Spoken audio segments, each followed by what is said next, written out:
Hello बच्चों, इस video में हम संज्ञा यानी कि जिसे आप इंग्लिश में नाउन कहते हैं, संज्ञा और उसके भेद क्या होते हैं, कितने होते हैं, वो हम सीखेंगे बच्चों।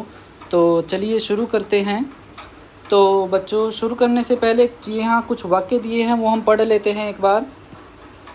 बच्चों आओ बाज़ार चले। सीता और माधव अपनी माँ के साथ बाज़ार आए। वहाँ अनेक दुकानें हैं। फल वाला आम, अंगूर, केला और सेब बेच रहा है। फूल वाला गुलाब, गेंदा, सूरजमुखी आदि के सुंदर सुंदर फूल बेच रहा है। गुब्बारे, पतंग और खिलौने भी बाज़ार में मिल रहे हैं। आदमी, औरत, बूढ़े और बच्चे नज़र आ रहे हैं। सभी का मन प्रसन्न है। तो बच्चों, ये जो वाक्य हमने पढ़े हैं, अगर आपने इनमें ध्यान से देखा होगा, कुछ शब्दों को रंगीन किया गया है।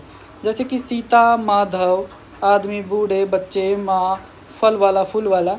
ये क्या है? ये नाम है। ओके, नाम है। जैसे सीता, माधव किसका नाम है? व्यक्तियों के नाम हैं।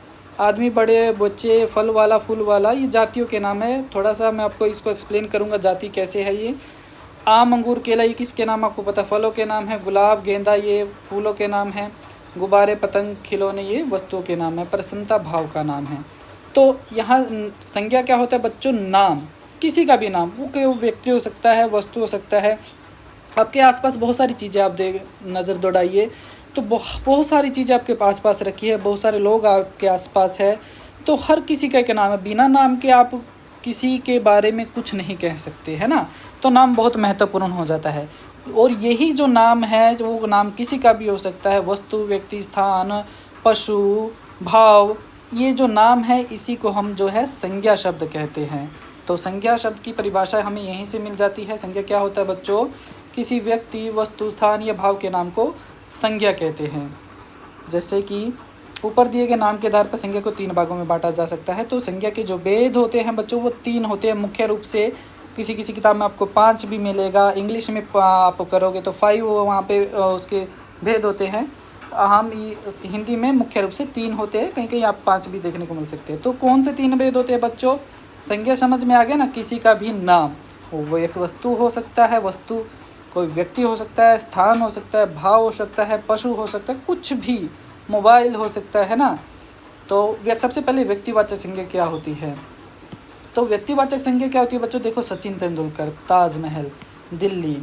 अब देखो, सचिन तेंदुलकर, आप सभी सचिन तेंदुलकर को जानते होंगे कि इंडिया में कोई भी नहीं ऐसा नहीं होगा जिसको सचिन तेंदुलकर के बारे में नहीं पढ़ा होगा, है ना। कौन है सचिन तेंदुलकर बच्चों? एक महान क्रिकेटर है जिन्हें भारत रत्न भी मिल चुका है।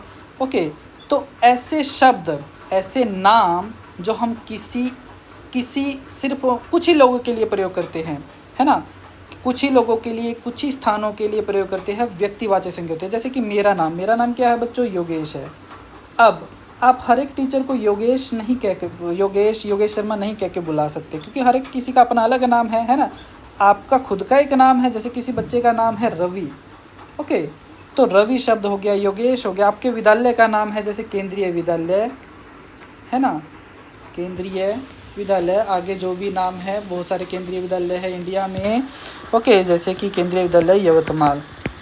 तो ये जो नाम है, ये पर्टिकुलर किसी पर्सन के है, किसी पर्टिकुलर प्लेस के है। आप ये नाम हर किसी के लिए प्रयोग नहीं कर सकते। आप हर एक किसी बच्चे को रवि नहीं कह के बुला सकते। आप हर किसी टीचर को योगेश कह के नहीं बुला सकते। आप हर किसी विद्यालय को केंद्रीय विद्यालय यवतमाल कह के नहीं बुला सकते। तो ये जो शब्द होते हैं बच्चों, जो हम किसी के लिए ही प्रयोग कर सकते हैं। जैसे ताजमहल पता आपको एक ही है पूरी दुनिया में, जो कि आगरा में है। इंडिया गेट आपको पता है दिल्ली में है, एक ही है। तो ये जो शब्द होते हैं, जो हम किसी पर्टिकुलर एक ही चीज़ के लिए, एक ही वस्तु के लिए, एक ही व्यक्ति के लिए, एक ही स्थान के लिए प्रयोग करते हैं, वो होते हैं आपके व्यक्तिवाचक संज्ञा। इंग्लिश में आप इसे प्रॉपर नाउन भी बोलते हैं। ओके, तो समझ आ गया। व्यक्तिवाचक संज्ञा होती है जो किसी विशेष व्यक्ति। अब आप कहोगे सर मैं तो ये विशेष नहीं हूँ, है ना, मेरा नाम विशेष कैसे हो गया? जैसे रवि किसी बच्चे का नाम हो, बच्चों वो नाम उसके लिए विशेष है, हर किसी के लिए नहीं हम रवि को प्रयोग कर सकते ना, तो वो उसके लिए तो विशेष हो ही गया। ओके, तो जो हम किसी एक के लिए प्रयोग करते हैं वो हो गया आपका व्यक्तिवाचक संज्ञा। उसके बाद है जातिवाचक संज्ञा। अब जाति क्या होता है बच्चों? जाति को आप तो अलग वे में मत लीजिएगा। जाति से मतलब है यहाँ हमारा क्लास से मतलब है, एक ग्रुप से मतलब, वर्ग से मतलब है। जैसे कि गाय। अब गाय जो शब्द है, आप बहुत सारी गायें होती है, आप किसी भी गाय को गाय कह के बुला सकते हो। मेरे पास एक गाय है, मेरे पास 2 गाय है, गाय घास खा रही है, गाय को नहलाना है ना। तो गाय शब्द है, आप किसी भी गाय के लिए प्रयोग कर सकते हैं। ऐसा नहीं है कि आप एक गाय को तो गाय बोलोगे और दूसरी गाय को कुछ और नाम से बुलाओगे, है ना। अगर आपने उसका व्यक्ति को पर्टिकुलर नाम नहीं रखा तो अलग, वरना आप गाय ही कह के बुलाओगे। फल, फल को आप फल ही कह के बुलाओगे, है ना। फल खा लो, फल रखे हैं प्लेट में, फल काट दिए, फल धो दिए। अब जैसे कि कक्षा में लड़के होते हैं, लड़कियां होती है, ओके। तो लड़के शब्द, टीचर जो है किसी भी लड़के को लड़का कह के बुला सकता है। लड़के खड़ा हो जा, लड़के इधर आ, है ना। जरूर अब वो समझ भी जाता किसको बुलाया है। अब यहाँ पे नाम नहीं लिया है, बहुत सारे बच्चे हैं, किसी का नाम रवि, रमेश, सुरेश, कुछ भी हो सकता है, पर टीचर हर एक लड़के को लड़का कह के बुला सकता है। तो लड़का एक क्लास होगी ना, वर्ग हो गया। ऐसे ही लड़के शब्द है, लड़की अभी आपका जो है जातिवाचक है, क्योंकि वो एक क्लास के बारे में बता रहा है। किसी भी लड़की को लड़की कह के बुला सकते हैं। हाँ, लड़के को लड़की कह के नहीं बुला सकते, है ना, लड़के को लड़की कह के नहीं बुला सकते। तो मतलब एक पर्टिकुलर क्लास के बारे में बताए ऐसे शब्द। जैसे कि पुस्तक, पुस्तक शब्द है, यहाँ से आपको थोड़ा और क्लियर हो जाएगा। पुस्तक शब्द है, आपके बैग में बहुत सारी पुस्तक है ना। जैसे कि हिंदी की पुस्तक है, इंग्लिश की पुस्तक है। हिंदी की पुस्तक का नाम है रिमझिम भाग 4। अगर आप कक्षा 4 में हो तो रिमझिम भाग 4 होगा उसका नाम। कक्षा 3 में है तो रिमझिम भाग 3, ओके। तो टीचर अगर आपसे कहता है पुस्तक निकालो, अब पुस्तक से, पुस्तक मतलब जातिवाचक संज्ञा, क्योंकि पुस्तक मतलब कोई भी पुस्तक हो सकती है, हिंदी, इंग्लिश, मैथ, कोई भी, ईवीएस। अगर रिमझिम भाग 4 कहा है, रिमझिम भाग 4 निकालो, मतलब आपको पता है पर्टिकुलर वही वाली बुक, आपको हिंदी वाली ही बुक निकालनी है। तो रिमझिम जो शब्द है वो आ गया व्यक्तिवाचक, पुस्तक शब्द जो है जातिवाचक। एक और उदाहरण से और ज़्यादा क्लियर हो जाएगा। जैसे आप सभी के पास मोबाइल होता है, आजकल तो हर किसी के पास, आपके घर में 2-2, 3-3, 4-4 मोबाइल हो सकते हैं, है ना। तो आप हर एक मोबाइल को मोबाइल कह के बुलाते हो, है ना। मोबाइल, यहाँ लिख देता हूँ मैं, मोबाइल, ओके, मोबाइल, मोबाइल। आप हर एक मोबाइल को मोबाइल करके बुलाते हो। मेरे पास मोबाइल है, मोबाइल चार्जिंग लगा लो, मोबाइल रख दिया, मोबाइल ज़्यादा देखो मत, है ना। तो मोबाइल शब्द हो गया आपका जातिवाचक, क्योंकि वो एक पर्टिकुलर क्लास को, एक यंत्र के बारे में बता रहा है। और हर एक मोबाइल का बच्चों अपना एक मॉडल होता है ना। जैसे कि मेरे पास है J7 Max, J7 Max ये मेरे मोबाइल का मॉडल है। तो ये हो गया बच्चों व्यक्तिवाचक, क्योंकि आप हर एक मोबाइल को आप J7 Max नहीं कह सकते, पर हर एक मोबाइल को आप मोबाइल तो कह ही सकते हो ना। तो मोबाइल जातिवाचक और उसका जो मॉडल है वो व्यक्तिवाचक। इस तरह से भी आप समझ सकते हो। तो समझ आया आपको व्यक्तिवाचक और जातिवाचक में डिफरेंस। बहुत सारे बच्चे कंफ्यूज रहते हैं इसमें। उसके बाद है बच्चों भाववाचक संज्ञा। ये थोड़ा कॉम्प्लिकेटेड है ना, और इसमें बच्चे बहुत कंफ्यूज होते हैं, खासकर विशेषण को लेकर। देखो, फूलों की सुंदरता, व्यक्ति का बुढ़ापा, आम की मिठास। ऊपर दिए गए रंगीन शब्द जैसे कि सुंदरता, बुढ़ापा, मिठास, ये जो है बच्चों फूल, जैसे सुंदरता जो है फूल का गुण बता रहा है कि फूल की सुंदर गुण क्या है, उसकी सुंदरता। व्यक्ति का बुढ़ापा, बुढ़ापा जो क्या है उसकी जो है स्थिति बता रहा है व्यक्ति की, वो कैसी स्थिति में वो बूढ़ा हो गया, बुढ़ापा आ चुका है उसको। मिठास जो है स्वाद बता रहा है आम का। तो ये जो शब्द होते हैं जो गुण, भाव, दोष, स्वाद के बारे में बताए, दशा के बारे में बताए, ये होते हैं आपके भाववाचक संज्ञा, ओके। तो भाववाचक संज्ञा जो है आप देखो, मानव शब्द है आपका, मानव, मानव आपका जातिवाचक संज्ञा होता है, क्योंकि आप किसी को भी मानव कह के बुला सकते हो, है ना। वहाँ पे 2 मानव है, जनरली हम मानव शब्द इतना प्रयोग नहीं करते हैं। मानव शब्द आपका जातिवाचक संज्ञा। मानव से मानवता, हर किसी के अंदर मानवता होती है, किसी के अंदर कम, किसी के अंदर ज़्यादा, है ना। तो मानवता शब्द जो है बच्चों ये आपका होगा भाववाचक संज्ञा, क्योंकि ये एक भावना होती है। मानवता को आप देख नहीं सकते, मानवता को आप छू नहीं सकते, पर आप उसे महसूस कर सकते हो।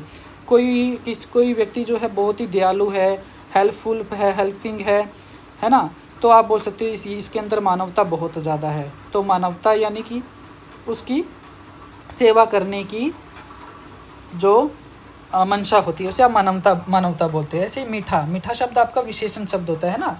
जैसे कि बर्फ़ी बहुत मीठी है, और मीठे से एक शब्द बनता है मिठास, मिठास। अब मिठास जैसे कि बर्फ़ी में बहुत मिठास है, मिठास शब्द हो गया आपका भाववाचक संज्ञा।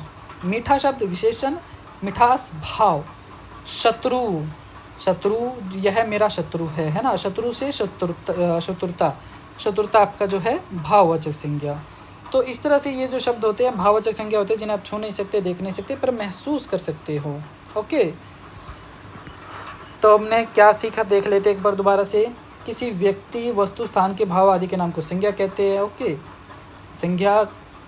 ओके, उसके बाद है जो संज्ञा शब्द किसी व्यक्ति वस्तु स्थान आदि का बोध कराए उसे व्यक्तिवाचक संज्ञा कहते हैं, यानी किसी एक पर्टिकुलर चीज़ का नाम कराए। जो संज्ञा शब्द किसी प्राणी वस्तु स्थान की पूरी जाति का बोध कराए, पूरी क्लास का, पूरे वर्ग का बोध कराए, उसे जातिवाचक संज्ञा कहते हैं। एक और उदाहरण मैं यहाँ पे दे देता हूँ ताकि आपको और ज़्यादा समझ आ जाए।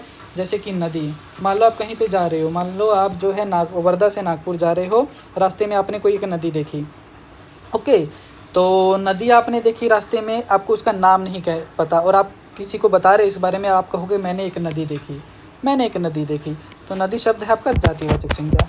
अब वो नदी कौन सी है आपको किसी को नहीं पता, आप हालांकि आपने देखी है, तो जातिवाचक संज्ञा नदी कोई भी हो सकती है। अगर आपको उसका नाम पता, मान लो उस नदी का नाम है वर्धा नदी। ओके, उदाहरण के तौर पे कुछ और नाम भी हो सकता है, वर्धा नदी।